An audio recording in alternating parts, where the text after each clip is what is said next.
Hey everybody, I am here with you today to work on week 11's Latin for Challenge A. As you look at week 11 in Challenge A, what we are going to be doing is pages 146 through 149.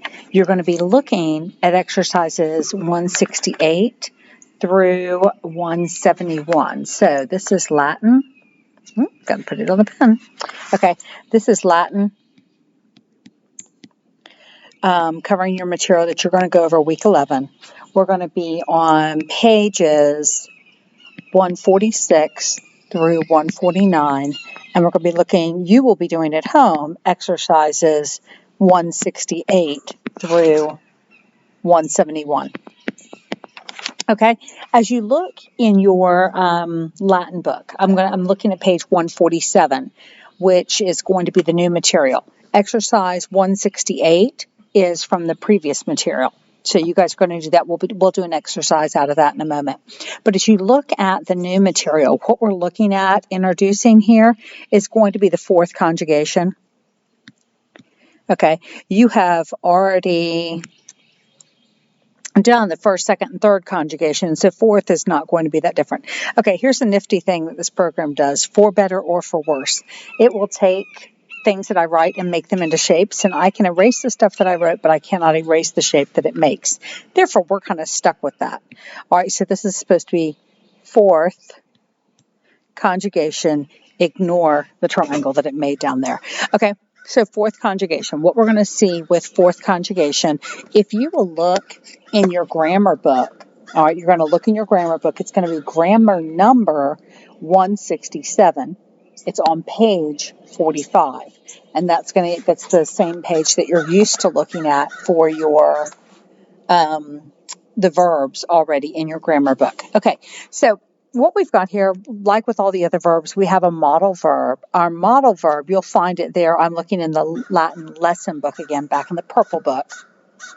You'll find your model verb is audio, A-U-D-I-O. We have audio, audire, A-U-D-I-R-E, audui, okay, and auditus. Okay, remember, how do we tell what declension a word belongs to? We tell that by that second principal part, and specifically that verb in front of the R for the second principal part. Remember that first conjugation ends in ARE, second conjugation ERE with a macron, third conjugation is straight up ERE, and then fourth conjugation, as you can see here, is IRE, and that I does have a macron. Okay, so IRE. So that's how we're going to recognize our fourth conjugation verbs. Remember, these right here are called the principal parts, right? We have four principal parts: audio, audire, audui, auditus. Okay, and if you're not pronouncing the V as a W, audivi, whichever way. Okay, remember that this first principal part here is that first person singular present active indicative. The second principal part is our infinitive, okay? And this whole thing means here. So this one here is I here. This is to here. This right here we're going to wind up using later. It's our perfect present active indicative. So it would be you heard. And then this right here is going to be heard, which we'll use that one later. That'll be much later. That'll be next year. You just want to go ahead and learn it now. Okay, so we have those principal parts. Notice that our endings are io, ire, iwi, itus. Those are going to stay pretty standard, so you can go ahead and memorize those and apply those well. Okay, if you go and look at your Latin book, your grammar book, sorry. If you go ahead and look at your grammar book, you will see the conjugation of audio. You'll see that up there. Sorry, my pen decided not to write for a moment, so that threw me off. Okay, you'll see the conjugation of audio. All right, and you notice you've got that stem, A-U-D, and we got that stem from right here. Here's my A-U-D. So A-U-D, A-U-D, first, second, and third person singular, A-U-D, A-U-D, A-U-D, first, second, and third person plural, right? Okay, I've got the I. We see that all the way down. We've got I, I, I, I, I. That's nice. And then we have our endings. O, S, T, moose, tees, nt. Okay, now we want to think about, go back and let's look at them. Let's consider what we need to tweak with this. Okay, we've just done that straight up. Okay, we've got this auto. We can see even from the verb that we're given right in the beginning, that first principal part, that we need a macron over here. All right, this I here has a macron over it, so this I right here should be an I with a macron. This I doesn't get a macron. In the first person singular, no macron there because the O is getting a macron.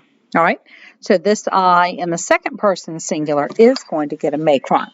Then we're going to come down here and we're going to look at the third person singular. Remember that terminal T rule? Because it ends in a T, this I does not have a macron. All right, this I should have a macron because the theme vowel here is I with a macron. This I right here should have a macron because same thing, that's the standard theme vowel. And then notice this third person plural right here. This should actually be it-unt. All right, so that's the only one that kind of trips us up just a little bit. And we're going to have I-U-N-T. All right, and if you look back at third person, you'll see that it was mittunt there, okay? So we're used to that idea of putting that U in front of the NT already from third conjugation. Okay, so there's my present tense endings. Now drop down to the imperfect tense, okay? And you notice we have the AUD, AUD, AUD. We've got that going again, right? AUD, AUD, and AUD. Okay, notice all the way down we have the I's, and those are all I's actually without a macron all the way down. All right, and then look at our endings here. We have ebam, eba, sebat, ebamu, sebata, sebant. And if you notice, looking at third conjugation, it's the exact same thing. So these are all E with a macron, okay? And then the bomb boss spot that we're used to. All right, so ad a bomb, a boss, okay, bot, bamus, batis, and bunt. All right, and notice there that we don't have a macron on the first one, the A. The second one does. The third one does not because it's the vowel right in front of a T. Okay? Bamus does, batis does, and bont does not because it's the vowel in front of a T. Okay? Go down now and look at your future tense. Okay? And notice that you've got the odd all the way down again. And you have AUD all the way down. You also have the I, right? So all the way down we can say ade, ade, ade, AUDI, AUDI, and AUDI. Okay? And notice that like third conjugation, we don't have our tense sign. Our tense sign here should be the BI, but we don't have a BI. Okay? We do have the I all the way down, and then we have ace, et,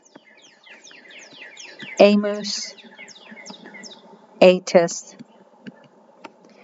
int. Okay? All right, so that right there, it's just a matter of memorizing it, noticing that it's, very similar to what we've had going all the way along. If you look all the way over at first conjugation, okay, just like with first conjugation, there's the stem, loud all the way down, odd all the way down. Then there's the theme vowel, that A all the way down here. Here's our theme vowel, I, all the way down here. And then there we had the bo, bis, bit, bimus, bitus, bunt. But here we have ace, et, amus, atus, ent. Okay, we've just dropped the theme vowel, but we have the E just like we did in third conjugation. Okay, so that's pretty much what your new lesson is just learning that. You're going to use those just the same as we've used everything else. All right, let's look at an exercise here. All right, we're going to look at 168, number 1. All right, and what they gave us there is we shall pitch camp there.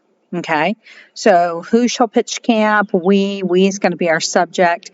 It's going to come as part of this pitching. Okay, so we shall pitch is going to be a verb. Okay, and first person, plural, right? And we shall pitch. Okay, it's going to be future. All right, we've got that future tense. So first person, plural, future. And we're going to pitch what? We're going to pitch camp. Okay, so that's going to be the accusative. Okay, and the there is an adverb. It's telling where this pitching is going to happen. So it's an adverb. I went ahead and wrote your vocabulary down here for you so that we just didn't have to look it up. Okay, so here's our vocabulary, and we can see that there is just going to be that ibby. Okay, so looking at these words, notice if you look up pitch, you're going to see in the back of the book, pitch. Pono, ponere, posui, positus with castra. So pitching, these are what we use, and we use it with castra when we're referring to pitching camp. If you look up camp, you're going to see castra, castorum, to pitch camp, castra, ponere. Okay, so that's going ahead and giving us a whole lot of a clue right there. So we've got those ideas. So thinking about the idea of pitch, okay, this pitching camp. We do have already the, sorry, got the wrong thing. That's not what I wanted. We do have already the ibby with the there, right? So this one here is going to be ibby. All right, as we look at pitch, remember we're going to come over here. They've given us this ponere right there, okay, with that idea of using this word. My stem is P-O-N, right? Okay, looking at this, it's going to be third conjugation. So let's look at an ending for third conjugation. First person, plural, future. Okay, so we're going to go over to our blue book. We're going to look down the third conjugation line. We're going to look down to future tense. And we're going to look to that first person plural. And you should see on there, looking at that, you see mitemus, M-I-T-T. Then there's the dash. And then E with a macron, M-U-S. I'm looking in the blue book. I'm on page number 45. I'm all the way down at the bottom.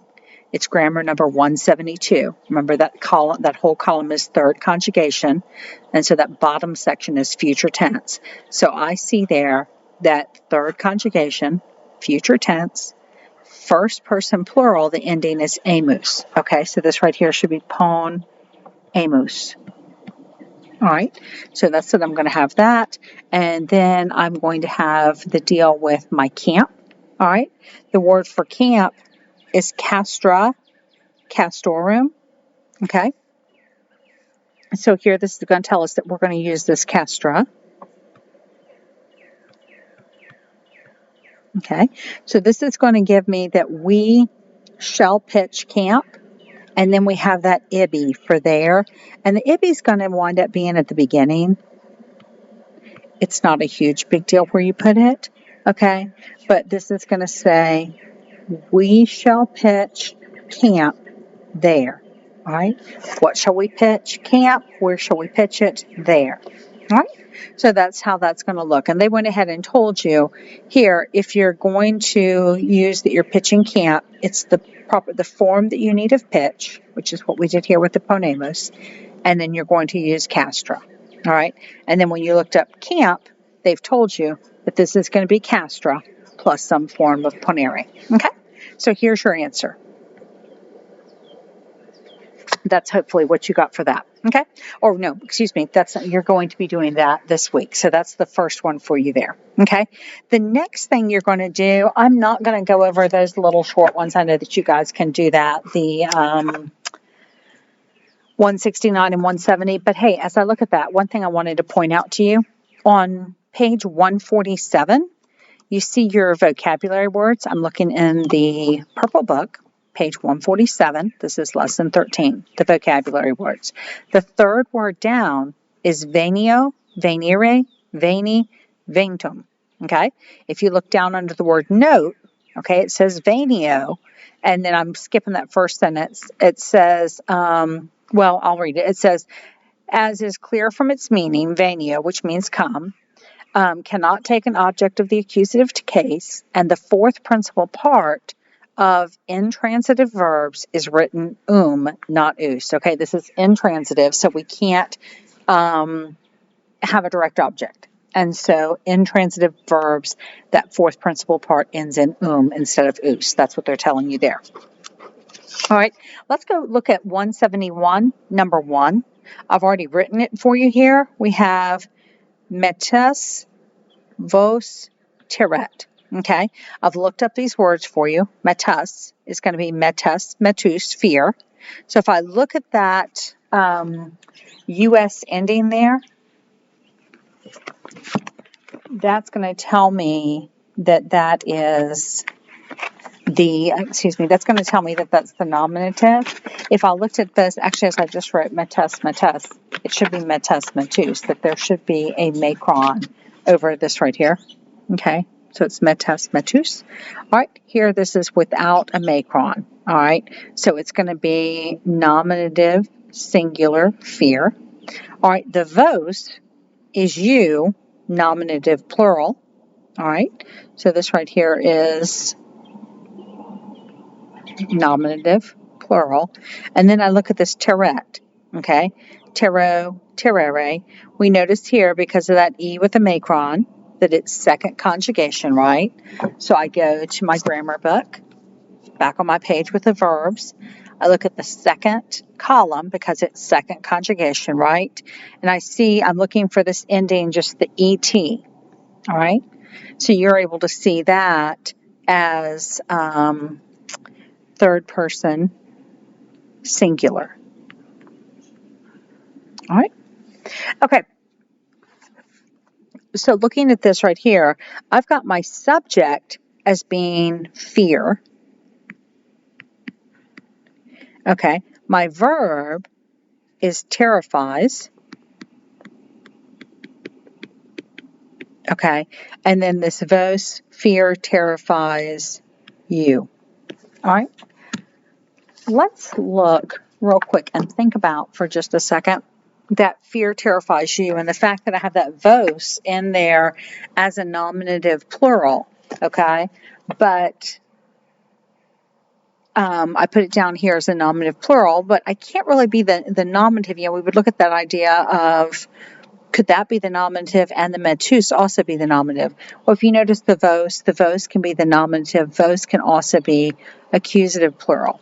We could also look at this idea with the fear and the you, okay, because we have this idea that you equals fear, kind of almost a linking idea there, okay. So this fear terrifies you is where that's going to go, okay.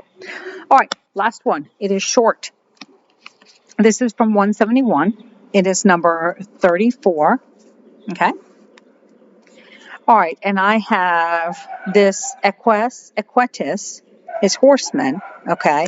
So equetus, various is, eme, ace, ibis, cibis, okay? So if I have this ace, this could be the nominative plural, or it could be the accusative plural, right? All right, and then peletus, okay? That's going to be my verb, right? Think of my endings. ost, moose, tis, So this is second person plural. All right. And so this just has that you are are repulsing. This is also going to be present tense. You are repulsing.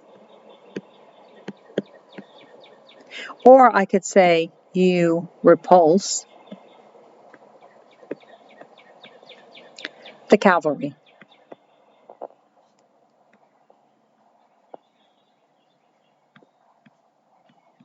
Okay, easy peasy, right?